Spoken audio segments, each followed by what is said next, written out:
Okay, let's go ahead and get started. I'm Dr. Gabriel Orsi, Project Manager for the Northwest Mental Health Technology Transfer Center. Welcome to Resilience for Healthcare Professionals in the Reconstruction and Recovery Phase of the Pandemic, How to Navigate and Define the New Normal. I'd like to say a brief word about the Northwest MHTTC and our national MHTTC network. We are based in Seattle, and we serve Alaska, Oregon, Idaho, and Washington State. We provide training and technical assistance to behavioral health and primary care providers and school and social service staff whose work has the potential to improve behavioral health outcomes for individuals with or at risk of developing serious mental illness. Although our area of focus is evidence-based practices for serious mental health issues like psychosis, we do provide free training on a variety of topics, including integrated care, suicide prevention, diversity, equity issues, school mental health, trauma-informed approaches, and more. We fulfill our mission through live events like this one, virtual learning communities, free self-paced online courses, newsletters, our resource library, events, and more. We encourage you to visit our website, subscribe to our newsletter, and follow us on social media to find out what we are up to. I'd like to take a moment for a land acknowledgement. The Northwest MHTTC in Seattle is on the traditional land of the Snohomish and Coast Salish peoples, past and present. We honor with gratitude the land itself and the people who have stewarded this land throughout the generations. Oh, just a word about language. It's our intention to always be mindful of using language that promotes recovery and culturally appropriate terminology. We encourage everyone to use language that demonstrates respect for a person's dignity and worth, is consistent with recovery-oriented practices, and promotes treatment environments that foster respect, human dignity, and hope. And we are recording today, so please be mindful of confidentiality concerns. Just a quick disclaimer, SAMHSA sponsors this work, but does not take an official position on the content. It's my pleasure to introduce today's presenter, Dr. Kira Mauseth. She's a practicing clinical psychologist. She teaches at Seattle University, and she serves as a co-lead for the Behavioral Health Strike Team for the Washington State Department of Health. Her work and research interests focus on resilience, trauma, and disaster behavioral health. She has worked extensively in Haiti with earthquake survivors, in Jordan with Syrian refugees, and with first responders and healthcare workers throughout Puget Sound and the United States. She also conducts trainings with organizations and educational groups about disaster preparedness and resilience building within local communities. I'm pleased to welcome Dr. Kira Mauseth. So as we transition into what's called reconstruction and recovery in terms of the disaster phases, the things that I want to bring to attention is the difference between content versus process. So as the mountaintop and where we're headed and the future remains kind of, I won't say shrouded in mystery to a certain extent, but a lot of unknowns, right? It's much more helpful for us to focus on process. And for all of you who are clinicians, right? Process versus content, or process compared with content. Process is the way we do things. And clinical psychology, at least in practice, is often very powerful when process is the thing that people focus on. So how you feel, how you interact, the communication style that you are choosing to use, all of the ways that you do things and the hows are very, very helpful rather than the what. All right, the what is the content, and we don't always have access to the what. We don't know what it is, or it may change unexpectedly. So focusing on process into this reconstruction and recovery period is going to be more helpful for all of us on a professional level and on an individual level. So that's where we have the opportunity to be empowered and to have more personal control over our choices, is the process, not necessarily the content. The next thing is about managing unknowns. I just, I've said this a few times already in the last couple of minutes, but there are so many. We don't really know how the transition is going to go. Every agency and every department is handling that in a slightly different way. There are different expectations about coming back into the office. And there is this really interesting spectrum of responses to that, of this transition. So I'm hearing everything from euphoria and elation, like I can't wait to be back and work with people and not be in a virtual setting, to abject fear and anxiety on the other side, and everything in between. And that spectrum of responses is incredibly normal, especially given what we've all been through. And I think it's really helpful to be mindful that wherever you personally are on that spectrum is likely going to be different from where the members of your team are, and where your colleagues are, and where your patients are, right? So that spectrum from excitement and we can't wait, and we're very energized to come back into person and back into life and sort of establishing the new normal, that's over here. And on the other side, it's like, no, let's not rush this. I'm scared. I don't necessarily trust how other people are going to handle safety. I don't know what that's going to mean. I don't want to commute again, right? And everything in between.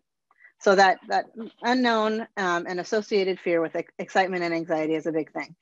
And then another common outcome that we're seeing right now, again, regardless of the type of agency, is resource hoarding.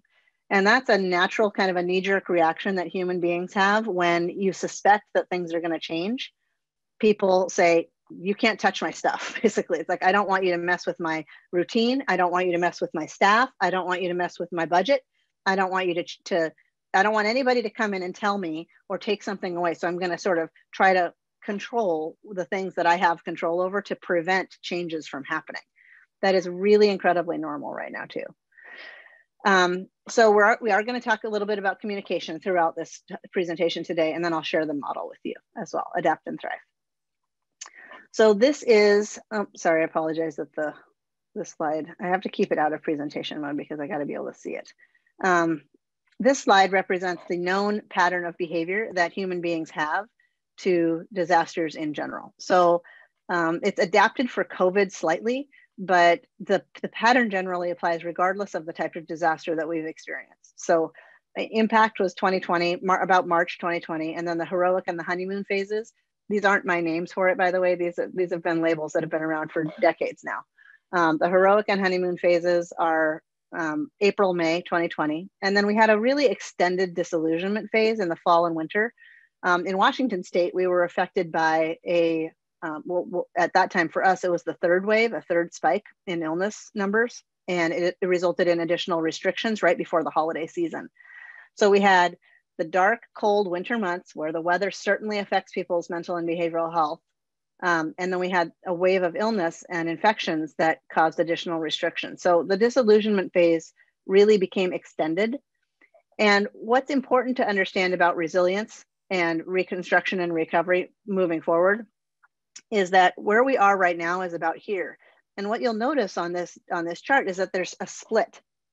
Now, this is not to say that we have all had the same experience of the pandemic so far. Generally, human responses follow a trend, but individual experiences have been vastly different. And members of the BIPOC community and people who have experienced systemic racism have had vastly negatively disproportional outcomes and experiences throughout the pandemic compared with members that identify as being part of another group. So where we are now and why that matters is that on each team and with any group of people, you're going to have folks who are doing a lot better right now.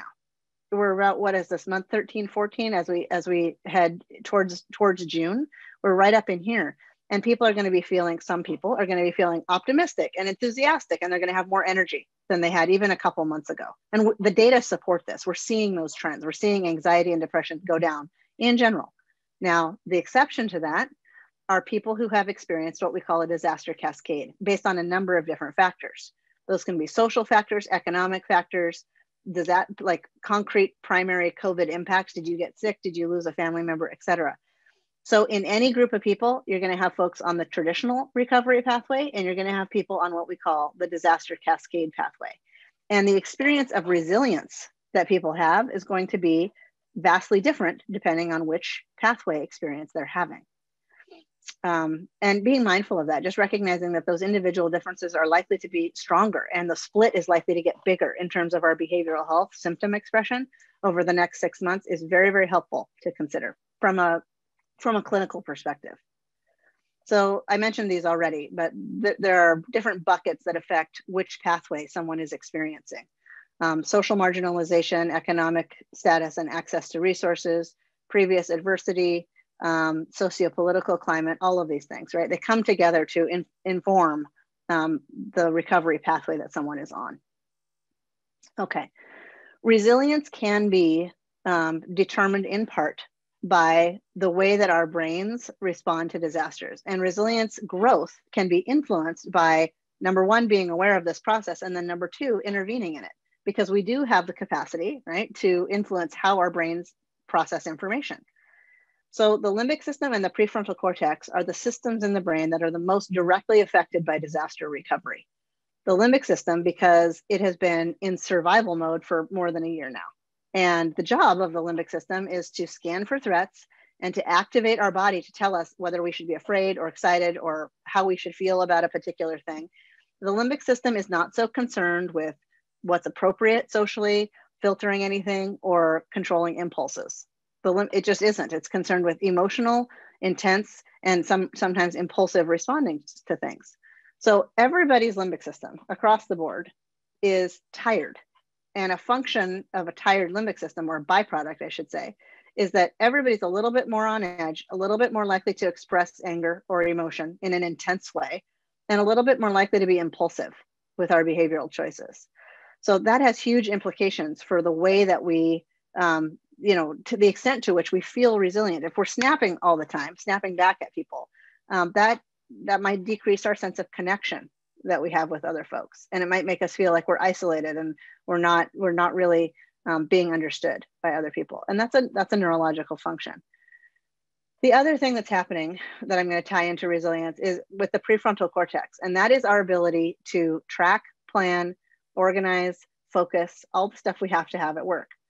From a clinical perspective, we know that people's cognitive functioning is severely impaired often in a disaster recovery situation. It is COVID brain, it is the brain fog, it is how most adults right now feel like they have symptoms of either ADHD or early onset dementia. And it's scary because nobody can remember anything. So the prefrontal cortex is not really functioning very well. The limbic system is kind of influential, even when it shouldn't be, and they're not communicating with each other. And the reason why that matters for resilience is because in order to adapt, we need to try, in order to manifest adaptability, which is one of the core characteristics of resilience, we need to try and teach our brains, to the extent we can, to perceive and respond to unexpected changes over the next 6 months as challenges and opportunities rather than as threats. If the limbic system continues to perceive something as a threat, it will respond in effort to keep us safe, hide, fight, or flight, etc. If the prefrontal cortex can get in there and be part of that response, we have the chance to slow down, think, okay, is this really a threat, or is this a challenge that I can pick apart and I can overcome and I can break it down? And if we can transition our thinking in our limbic system and our brain, our neurological response from threat to challenge, where the prefrontal cortex is involved, that's adaptability. That's what that is. And the byproduct of that process is hope. Because when you constantly feel bombarded by threats, it's really hard to formulate a productive, like a professional response. But if your brain perceives those same events as being challenges that you can overcome, you feel much more hopeful. And hope is one of the other elements of resilience. I'll get to those, but I just want to explain why this neurological stuff is so influential over that resilience process right now. These are other things that are just so commonly experienced. Every time I do some version of this talk, I mention the sleeping issues. People really struggle with sleep right now. And rest it's primary and it's fundamental.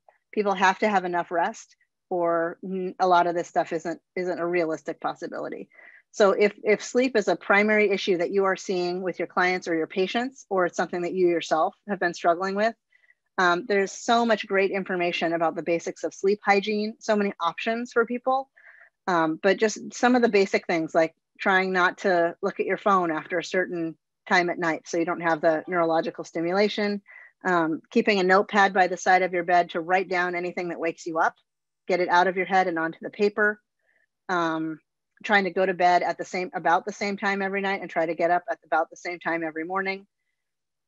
Keep in mind, if you are doing some snacking and some stress eating, like a lot of us are doing right now, If you eat a little bit of carbohydrate and a little bit of protein, and a little bit is probably the key aspect of this sentence, a little bit of each of those, the combination chemically really can help trigger some of the melatonin and produce serotonin that makes us feel comfortable and is likely to encourage sleep. So there's lots of great tips and things about that specifically that you can find online, but just acknowledging that most of what I'm talking about today becomes darn near impossible if you're not getting enough sleep. So sleep is a fundamental thing right now, and it's challenging for almost everybody. Okay, so on our map for how we get to, you know, this recovery zone for COVID, we need these elements of resilience, and then we got to talk about adapt and thrive. So I'm going to walk through the ingredients of resilience, and then we'll do a breakout room to discuss, and then I'll come back and share the adapt and thrive model with you. So resilience is made up of these 4 ingredients. So a sense of purpose and appropriate goal setting, a sense of connection that prevents you from being isolated, flexibility and adaptability, and hope. Those are the 4 things. And I'll break them down for you. So purpose is also akin to motivation, and it is manifested through goal setting. So what I want to emphasize here is that in order to move successfully into recovery in a way that feels good to you, it's very, very helpful to orient your motivation and your purpose and your goals around the right size of things, the right scope, the right timelines. I acknowledge that if you are in a leadership position at any kind of, you know, clinic or whatnot, you often don't have the luxury of thinking very short term. But on an individual, very personal level, we all do. And what I mean by that is that, you know, I'd like you to consider whatever else it is that's on your list just for today and just for tomorrow. What are just a few things that you want to accomplish today and tomorrow? If you make your goal setting the right size, you remember the SMART goals, that acronym for SMART goals, sizes, can't even remember because I have word finding difficulty because that's part of COVID brain too. They have to be specific, measurable, that kind of thing, the SMART goals. They've been around for a long time. But the idea with appropriate SMART goal setting is that you practice success, that they are reasonable so you're able to achieve them. Because what really sets us back in a disaster is that our goals, when they're the wrong size, we experience a pattern of failure. And then our self-esteem takes a hit, and then our emotional sense takes a hit. So the goals have to be appropriately sized in order to increase motivation and re-inform our purpose, which makes us resilient. So all of those layers for goal setting can inform and increase our sense of purpose. I'll just share one story very briefly with you all. I was working in Haiti, and a grandfather came up to us, and he had attended a couple different sessions, but the long and the short of it was, this was a man who had been a very successful business owner in Port-au-Prince. And when the earthquake occurred, he lost everything. He lost his home, which was destroyed in the earthquake. He lost his business. He lost his wife. He lost his adult children. And the only survivors in his family were his 2 granddaughters. And he lost his sense of orientation about his own life, his sense of goals, his sense of purpose, and his resilience was really struggling as a result. And he learned about this, and he decided that he wanted to identify what his new purpose was going to be post-earthquake. And he decided that he was going to teach his 2 granddaughters how to speak English, because that was a skill and a piece of information that he had that he could offer to them. And it was the 3 of them. It was his 2 granddaughters and him. And that, he said, that will get me out of bed in the morning. And so he was able to reorient his sense of purpose and shift it entirely. Now, that's a very extreme example of this. But the point of it is that we all really owe it to ourselves to reevaluate if we are still oriented around an old purpose that was pre-COVID, pre-pandemic, or if we can shift and how we can shift to reevaluate and identify a new sense of purpose and a new motivation for ourselves. Okay, connection is anything that prevents us from being isolated. And it's very, very challenging, obviously, in a virtual world.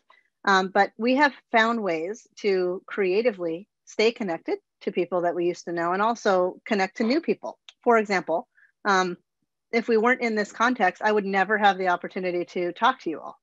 It wouldn't have been something that we did as a regular on a regular basis, or that I did on a regular basis, but it's likely something that has the potential to happen more in the future. So we have the potential to be connected to other providers and other individuals and other people who feel the same way we do about particular issues all over the world, right? Not even just somebody that's next door.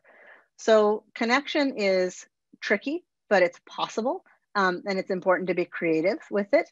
And there's different ways that you can do it. If you feel like you personally are struggling with connection, I would ask you first to evaluate what type of connection do you feel is struggling. Is it the really personal kind, like with a close family member or a loved one? Is it the social connection with colleagues or with other professionals in your type of work? Is it the casual connection? I did read an article that said something like, we have lost in the last year a sense of casual connection with basically those acquaintance strangers, like the person at the coffee stand, or the guy that you see when you go to the grocery store regularly, or just people that we come into contact with that we don't know personally, that have just disappeared from our lives, either because we're not going out and doing the same kinds of things that we used to, or they've changed and moved on or something, right? So that type of connection has been a loss in a lot of ways for all of us. So the first step in evaluating where you are with this element of resilience is deciding what areas of connection are strong for you and which feel like they need some support. And from that determination, then what you can do about it, depending on what kind it is. So are your needs getting met that prevent you from being isolated? That's the question. And it's completely individualized, right? Some people need huge networks of folks to feel supported and connected. And some people need one person, a pet, a relationship with God or a higher power. It does not matter what kind of connection works for you. It's very meaningful for everybody, just depending on how, in very different ways, I should say. Okay. Adaptability, I prefer to call it adaptability over flexibility, because flexibility can be misunderstood or misconstrued as being like physical flexibility. But this is about our human natured, we have this strength within us to adapt. We just don't like to do it. And I've worked with many clients over the years who have remained in either an unhealthy relationship or an unhealthy job or in an unhealthy psychological place in their mind, because that was more appealing to them than moving into the unknown. And I think generally human nature struggles with adaptability. We do it, but we often do it under protest. And I think part of that reason is because we like to be able to predict what's coming. I think it's human nature to want to feel like we have control over our environmental circumstances, even if that's not always true or rarely true. And adaptability is a challenge because we often feel threatened by unexpected change. So there are lots of changes still coming over the next several months, and there's lots of adaptation that's going to be needed, but this is the hardest one for people to do. What I would recommend is starting by recognizing your physiological response when something unexpected happens. So when somebody says, we're going to do this today instead of this, or when somebody says, actually, your staffing situation is going to look like this and not this, and there's an unexpected change that comes from the outside and you are being forced to deal with it. What I would ask you to do is to recognize how your body responds. Do you get sweaty? Does your heart rate increase? Do you feel tension in your shoulders? Do you notice it physiologically? To the extent that you do notice your body responding, chances are your limbic system is perceiving that unexpected change as a threat. And it's stimulating that reaction. So in order to improve on our sense of adaptability and increase resilience in this way, we need to start training our bodies and our brains not to perceive every unexpected change as a threat, but rather as a challenge. If something unexpected happens and we think, okay, I didn't see this coming, but I can make a plan, I can talk to somebody, I can break it down and work it out. It is a challenge I can overcome. That's adaptive. If it's a threat, I can hide or fight or run. And you have far fewer options. So adaptability is shifting it's caused by, teaching your body to not respond to things as a threat, but also after you do that, or when you do that, the byproduct is hope. you get hope, because if an unexpected change is a threat, that doesn't feel hopeful.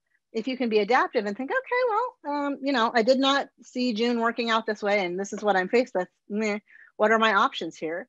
That feels much more hopeful. So hope is a nice byproduct of practicing adaptability.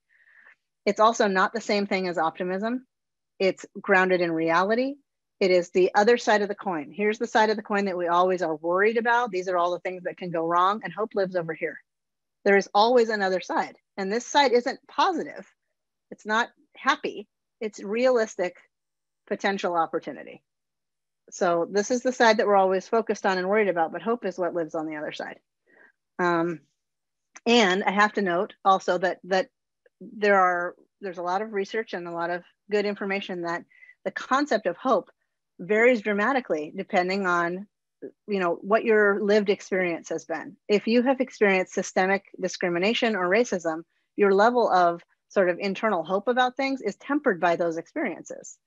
And so people's sort of innate experience and relationship with hope is very different depending on that. If you're going to struggle to remember these ingredients, this is something that may help you. I like these devices, these analogies and metaphors, such that they are.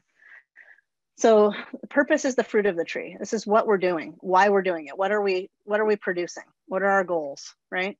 The connection are the roots of the tree. They can be any size, any length, any type, but the connection provides stability, it provides support, it provides nutrients and care. It gives the tree what it needs. Flexibility and adaptability is the trunk's ability to sway in the storm, right? This is a tiny little sapling that I've got a picture of, but think about a big tree in a storm. The ones that are rigid and won't bend in the wind, they crack and they break. And that's what happens to people too. Adaptability is key. We have to roll with things. We have to figure out how to bend a little bit. And then hope. This was actually suggested to me by a participant in a training months ago, but hope is akin to the moss that grows on the north side of the tree. It's about realistic opportunity for not just survival, but to thrive when it's dark and when it's cold and the resources are scarce. That's where the moss does best. And that's akin to hope. So those are your 4 ingredients. Gabrielle, I think we're going to do 8-minute breakout rooms, if that's okay, with these discussion questions, and I'll go ahead and put them in the chat. I don't know if the font will come out quite right. Oh, yes, it did. Okay. So I'm going to stop sharing my screen, but I'd like everybody to consider these discussion questions that I just pasted in the chat. Which ingredient of resilience is the most challenging for you personally, or the easiest for you personally, and why? What are some strategies that you could use to encourage more active listening? That's a clinical technique. We haven't gotten a chance to discuss that in detail yet, but if you're familiar with it and you already use it or can advocate for it. And then how can you creatively increase connection and encourage it, even in a virtual setting, or even as people transition into face-to-face at work again? And then some specific ways to walk the walk, to demonstrate these aspects of resilience or to model healthy boundaries. We're going to talk more about boundaries in a second, but those are your questions. So if we could do 8-minute breakout rooms, that would be great. Wonderful. Okay, I'm going to open those rooms now.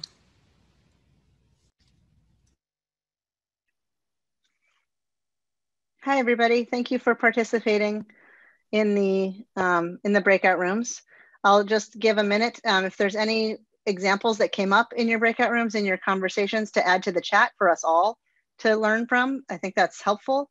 If you can take just a moment to type in whatever would be good, and then I will just share a couple more slides with you, and we'll move on from there. I didn't get a chance to ask, and I had forgotten to do this. I don't know how many of you in this who are participating are clinicians, so I don't know. I'm guessing that many of you are, if not everybody, but I'm not sure.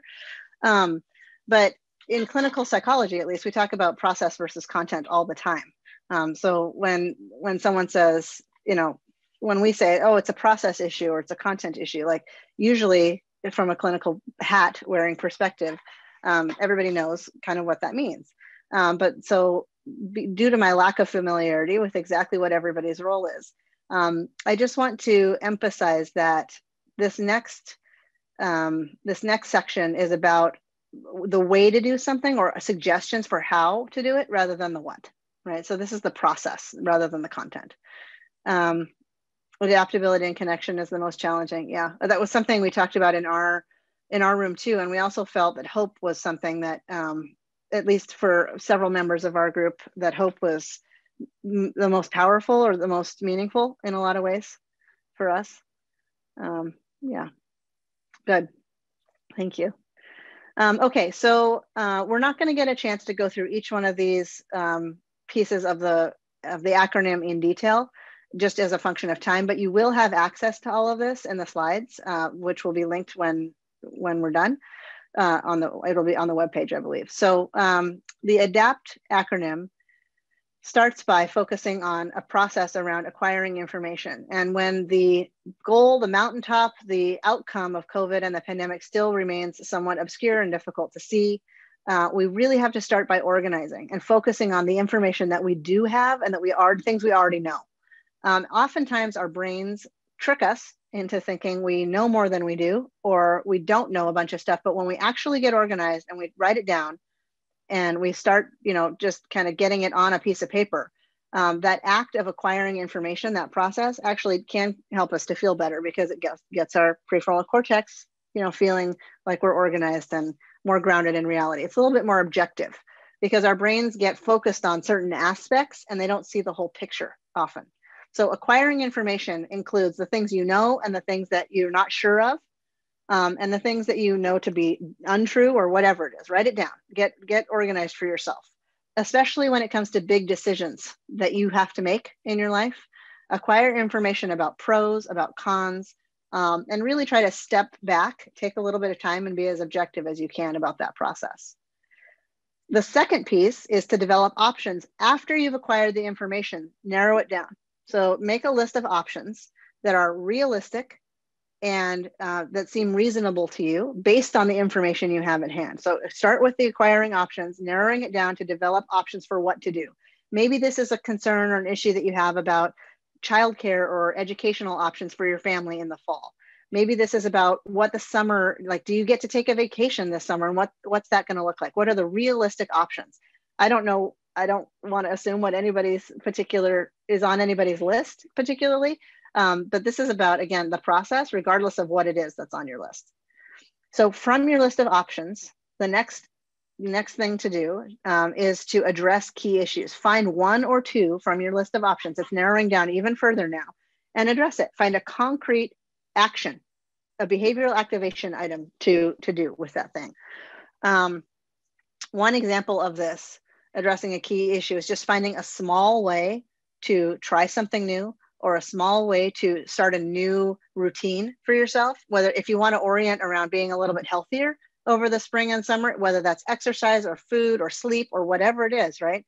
Develop a list of options for what's reasonable and then pick just one or two things to start with. Don't overwhelm yourself by trying to do the whole list, right? Just find one or two. And then the fourth aspect here, I think this is one of the most important, and that's about prioritizing who you want to be as a human being, prioritizing your core values in the interactions that you have with other people. So if you haven't done so already, start by identifying just a short list, one to 5 items that are characteristics of you that you want to prioritize. What are your core values? I hate to give examples of this because I don't want to give anybody ideas, and they need to be yours, right? They shouldn't be other people's expectations for who you are, but rather who you want to be. For me personally, they include hope. Hope is a fundamental core value for me, being hopeful, love, compassion, gratitude, patience. Patience is a core value that I struggle with so much. I have a 5-year-old and a 3-year-old, and I struggle with patience.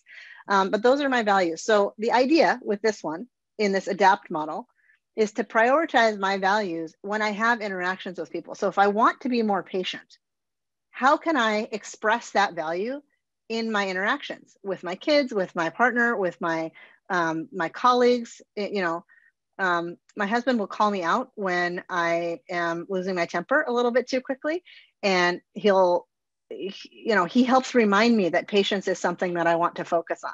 And I want that too for myself. So you got to do it in a kind way, I think. But if you orient around your values as a process, every time you have an interaction with somebody, particularly when it's a really difficult or a confrontational conversation, it will feel better to you. Even if the outcome isn't what you want or expect, if you are operating from your values, you'll feel better about the process.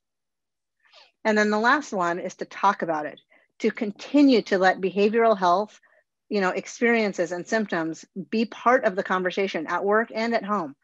One of the opportunities that has come out of this pandemic is that we talk about behavioral health now. We talk about resilience, and we didn't used to. It was always kind of there, like self-care, which got kind of twisted into something. But resilience, behavioral health, symptoms, depression, things like anxiety, they're now, those pieces of vocabulary and those conversations are more part of the norm. And I would love to see that continue. I'm worried that stigma is going to increase again as more people feel better, and some people are still struggling.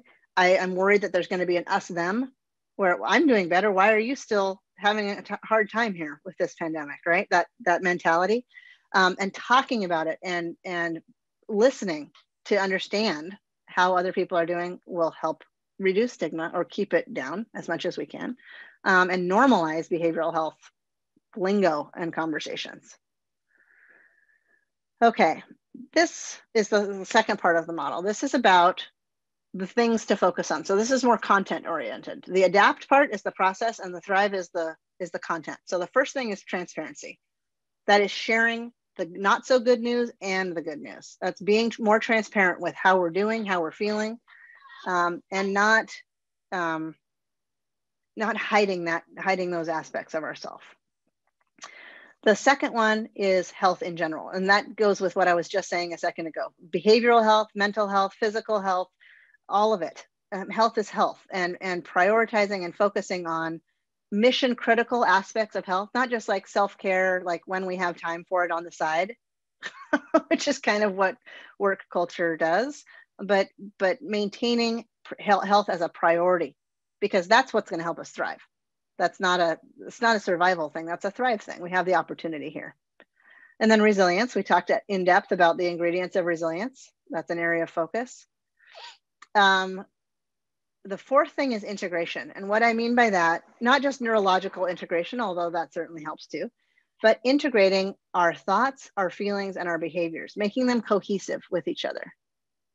So what I mean by that is that we know from lots of MRI data as well as research, other kinds of research, but when humans are behaving and feeling and thinking in a way that is cohesive, it takes a whole lot less energy.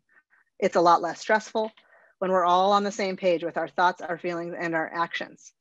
So integration is about monitoring yourself, checking yourself about, wait a minute, am I putting on a face right now? Like, am I acting in a way that's very inconsistent with how I'm really feeling on the inside? And again, this is not just you don't just switch this overnight. This is an adjustment, and it's a slow thing, but it's about working to become more cohesive and more integrated with your thoughts and your feelings and behavior so that they're not at odds with each other. Because that sense of pressure is, that's one of the things that affects sleep, is when we feel like we're not consistent and integrated in our own brains and bodies. The fifth one there is values and vision. And I've already mentioned that. The values, prioritizing values and vision, back on who you want to be, how you want your team to function, your organization at large, like the mission statement, like reorienting around the big picture sense of what's important to you. That really helps identify, that makes that mountaintop that we're trying to get to a little bit more clear, more in focus. And then the last one, is about education. It's about continuing to educate yourself, continuing to develop, continuing to seek new information and new ideas. The virtual world gives us more opportunities for that than there ever has been before. So it's about continual improvement, which is, again, past survival. Survival is here, and thriving is another level. And that opportunity for ongoing education in any direction will contribute to thriving. And that's what we want. The last thing I'm going to share with you is a specific activity that is designed to help you identify your core values for yourself.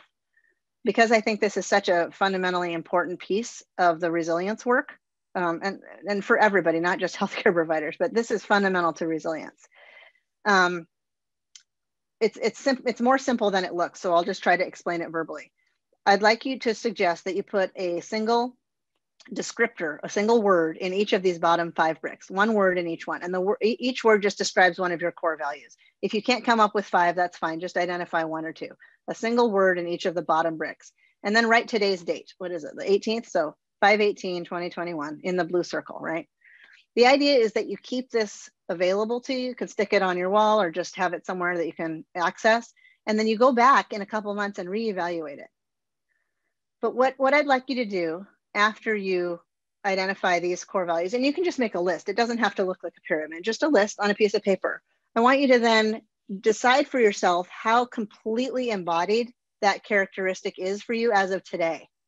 So as of, what is it? Just look, May 18th, 2021, if you are fully embodied in a characteristic, it means you do that thing in all aspects of your job or your functioning as a person, right? As a colleague, as a partner, or as a parent.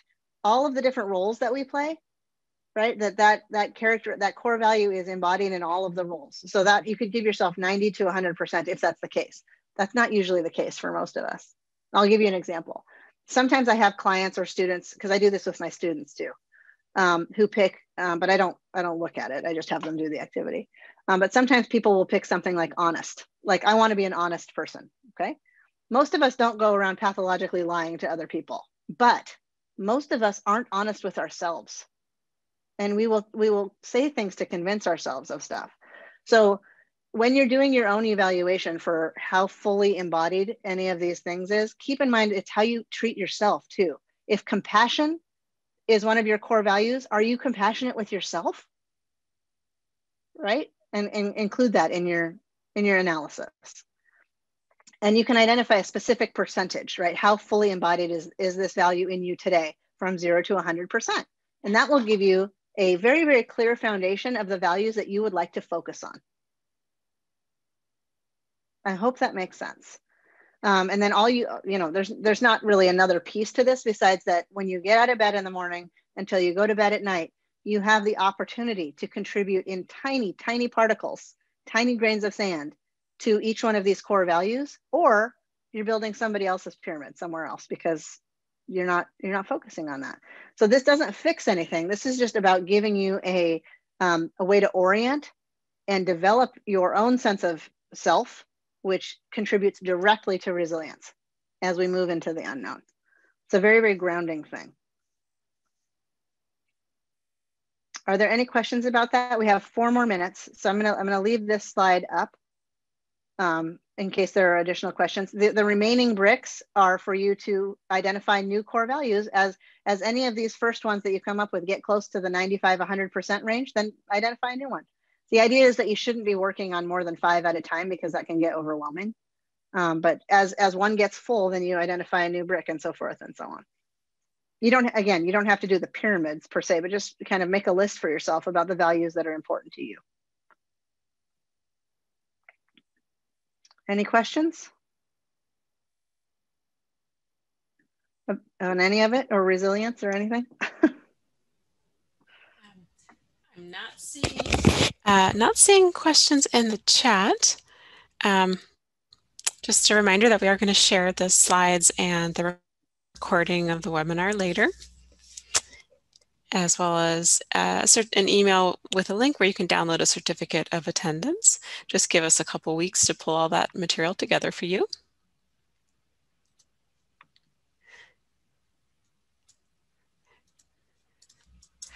A reminder that the evaluation is critical for supporting our work, and we really appreciate and take the time you take to do the evaluation. It keeps the free trainings coming. And be sure to connect with us. We're available online. And finally, thank you everybody so much for joining us today. And thank you to our presenter, Dr. Mauseth. We sure appreciate your time, and we appreciate your insights that you've shared with us. So Thank you, everybody, and hope to see you at another event with us soon. Thank you. Take care, everyone. Thanks for